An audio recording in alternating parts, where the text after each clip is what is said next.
இந்த வாய்ப்பை நமக்கு எல்லாருக்கும் ஏற்படுத்தி கொடுத்த ஐயா பத்திரிகை அவர்களுக்கு நன்றியையும் வணக்கத்தையும். அவங்க தான் இந்த தியானத்தை நம்ம எல்லாருக்கும் அறிமுகப்படுத்தி வச்சாங்க. இப்போ நான் உங்கள் எல்லாருக்கும் வணக்கத்தை தெரிவிச்சுக்கிறேன். நான் திண்டுக்கல்லிருந்து வரேன். என் பேர் வில்லியம்ஸ். நான் ஈவியில் அட்மினிஸ்ட்ரேட்டிவ் ஆஃபீஸராக ரிட்டையர் ஆகிருக்கேன். எங்கள் வீட்டுக்காரமாக பிஇஓவாக அவங்களும் ரிட்டையர் ஆகிட்டாங்க. எனக்கு 2 பையன். இங்கே உங்களுக்கு பூரா புதுசாக இருக்கீங்க நிறையா பேர். அதனால் நான் ஏற்கனவே சொல்லியிருக்கேன், இருந்தாலும் மறுபடியும் சொல்கிறேன். பெரிய பையன் சென்னையில் ஐடி ஃபீல்டில் இருக்கார். அவருக்கு கல்யாணமாகி 2 பிள்ளைங்க இருக்குங்க. என்னோட 2வது பையன் அற்புதம். அவர் சென்னையில் இன்ஜினியரிங் படிச்சுட்டு ஃப்ரான்ஸுக்கு போனார் மேல் படிப்புக்கு. அங்கே படிச்சுட்டு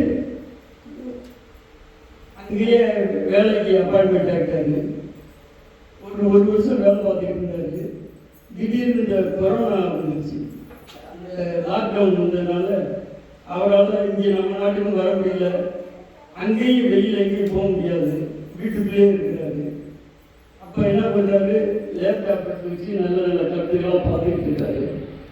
அப்போ வள்ளலார் ஐயாவுடைய கருத்துக்கள் அவர் ரொம்ப ஈடுபாடு அதிகமாகி ஆன்மீகத்தில் இணைந்தார்.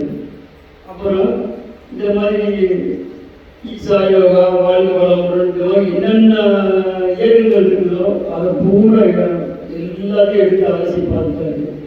கடைசியாக இந்த பத்திரிகை ஐயாவோட தியானம் மிக எளிமையாக இருக்குது, மக்களுக்கு ஈஸியாக போய் சேரும். அவங்க மற்ற தியானம் இயக்கங்கள் பூரா நம்ம உணவை பார்த்துருது, இந்த மாதிரி பண செலவு இந்த மாதிரி இருக்குது. ஆனால் கடைசி இந்த இதுதான் வருது. அதனால இவருடைய தியான இயக்கம் ரொம்ப எளிமையாக இருக்குது. அதனால அதில் போகலான்னு சொல்லிட்டு அவர் போயிட்டாரு. போயிட்டு வரப்பாடு எனக்கு இந்த தியானம்லாம் எதுவும் தெரியாது. எனக்கு 60 வயசுக்கு மேலே ஆகிடுச்சு.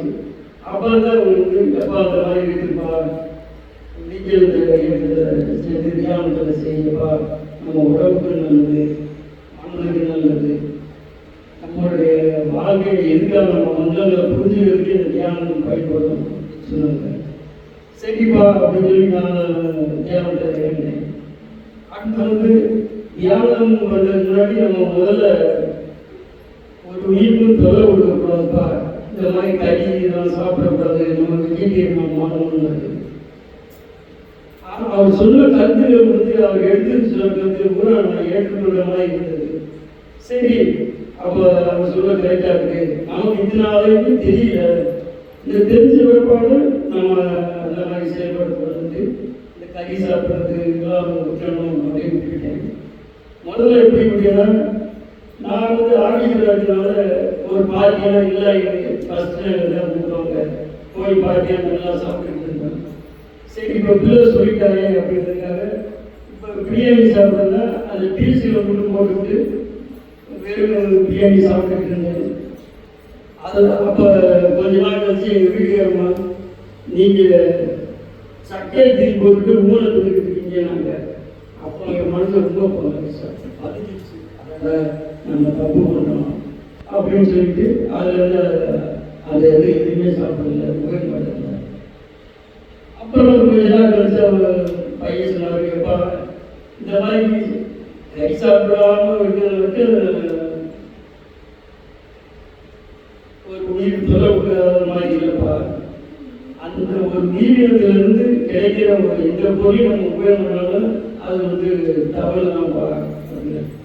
அதாவது இப்போ ஆடு மாடுலேருந்து தோல் எடுத்துதான் பேசுனேன், இதெல்லாம் தயார் பண்ணுறாங்க. பெரிய ஜூஸு, மைண்ட் ப்ளஸ்ஸு இந்த மாதிரி எதுவுமே உபயோகம் பண்ணக்கூடாதுப்பா. அவங்க ஒரு மாட்டை ஒரு உயிரை கொண்டு தான் நம்ம செய்கிறாங்க. அப்போ அதுவும் கரெக்டாக தான் இருந்தது. சரி அப்படின்னு சொல்லிட்டு அதில் அதையும் விட்டுட்டேன். இப்போ இதுக்கு பேர் வீகன், வெஜிடேரியன் மேலே வீகன். வெறும் கறி சாப்பிடாம மட்டும் இருந்தால் கூட பிரயோஜனம் இல்லை. இந்த மாதிரி மாறணும். நம்ம நமக்கு தெரிஞ்சதை எல்லாருக்கும் சொல்லணும்னு சொல்லி சொன்னாங்க. அவர் சொல்லதான் கிடைக்காத இருந்தது, அதனால அவர் செஞ்சேன். அதுபோல வந்துட்டு இந்த பால் பொருட்கள், பால், தயிர், மோர் இதெல்லாம் வந்துட்டு இப்போ ஒரு உயிரினத்தோட பாலை வந்து ஒரு அனிமலோட பாலை வந்து வேற மிருகங்கள் அதை எதுவுமே குடிக்காது.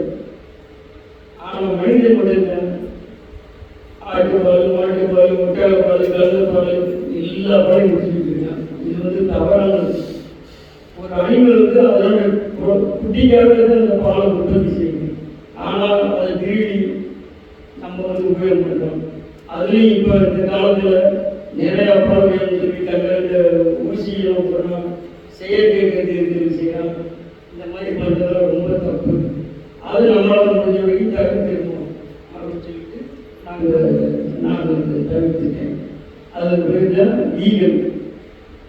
அதனால இப்போ எல்லாரும் நிறைய வெஜிடேரியன் எடுத்து நினைக்கிறேன். முடிஞ்ச வரைக்கும் நீங்கள் அதை தவிர்க்கிறதுக்கு முயற்சி பண்ணுங்க. தோல் பொருட்கள், பால் பொருட்கள் உபயோகம் இருக்குது.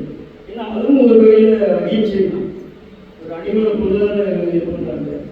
இந்த அனிமலோடைய ரத்தம் தான் பாடும், அதை தான் எடுத்து பண்ணுறாங்க. ஆனால் அதுக்கு மாற்றம் வந்து இயற்கையிலேயே சோயா பால், கடலை பால், நம்ம இயற்கையிலே நம்ம நாட்டில் இருக்கு கடலை பருப்பு, அதுலேருந்து பால் எடுத்து அதுவே தயிராக்கி சாப்பிடலாம். தேங்காய் பாலில் எலுமிச்சை மோர் ஆகிடுது. அதுலேயே மோரோட சிறப்பாக இருக்குது. நேற்று எல்லாம் வந்து எங்களுக்கு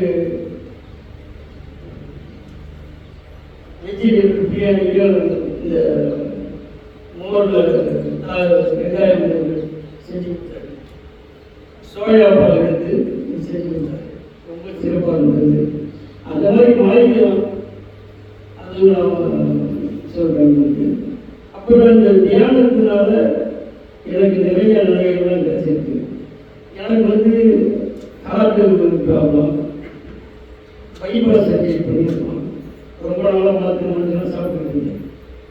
அப்புறம் கையில் சொல்வார், இந்த மாதிரி பிரமிக்கு அடியில் உட்காந்து தியானம் பண்ணோம்னா 3 மடங்கு பவர் கிடைக்குப்பா. அதுபோல் நான் இப்போ வந்து காலையில் 4 to 6 மணிக்கு தியானம் பண்ணிட்டு இருக்கேன். அப்போ இப்போ 4 வருஷமாக நான் தியானம் பண்ணிட்டு இருக்கேன். எனக்கு ஓரளவு நல்லா பவர் கிடைக்குது. இந்த மாத்திரை மருந்து இதெல்லாம் ரொம்ப குறைச்சிட்டேன். சுகர் இருந்துச்சு, அதுவும் சுகர் கட்டுப்பாடு இருந்துச்சு. மாத்திரை மருந்து எல்லாமே குறைச்சிட்டேன். எல்லா வகையிலையும் இந்த தியானத்தினால நன்மை கிடைக்குது. இப்போ இது ஊரில் எனக்கு அவர் என் பையன் சொல்லி தான் எனக்கு தெரிஞ்சிச்சு. அதெல்லாம் நன்றி சொல்லிக்கிறேன்.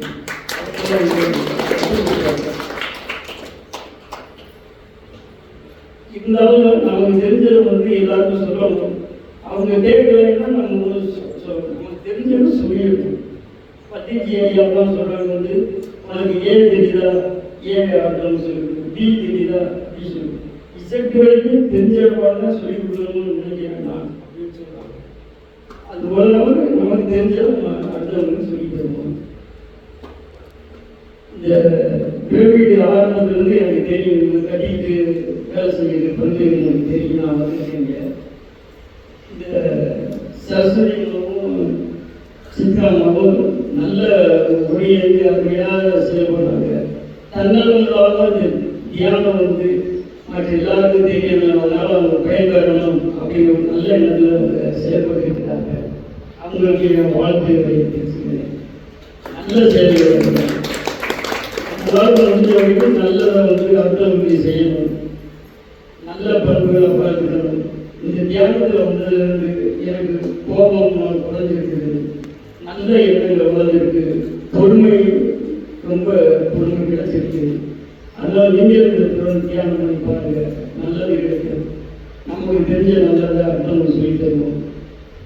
மனசுக்கு மிக மகிழ்ச்சியாக இருக்கும். இந்த பிரமிடத்தில் உட்காந்து தியானம் பண்ணுறப்போ 3 முறை நம்ம